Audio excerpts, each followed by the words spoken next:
Good afternoon, ladies and gentlemen. Again, my name is Eric Lamb, and I represent the plaintiff, Peyton Reynolds. At the beginning of this case, I came before you and told you which witnesses you would hear from and what each witness would prove.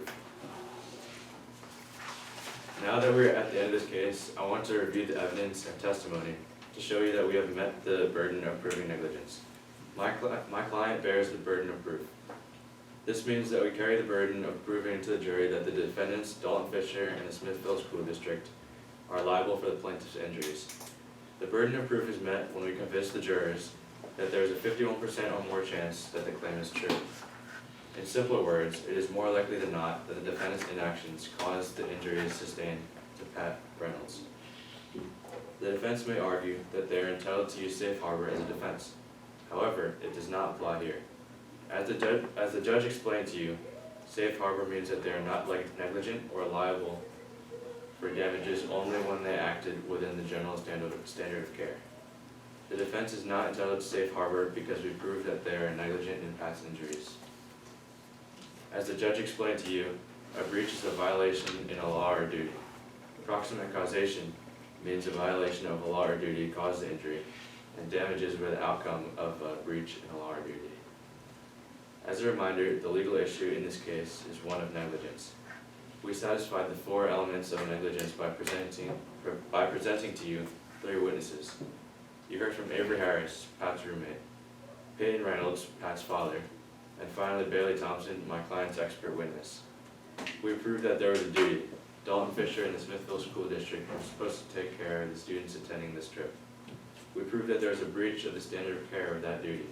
Dalton Fisher was not taking his job seriously. He was supposed to do a bed check to make sure that everyone is in bed. However, he only completed the tape check.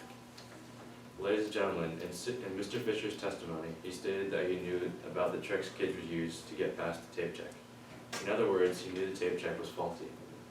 In addition, according to Avery Harris' testimony, Pat knocked on Mr. Fisher's door to notify him of his medical emergency, but the room seemed to be empty.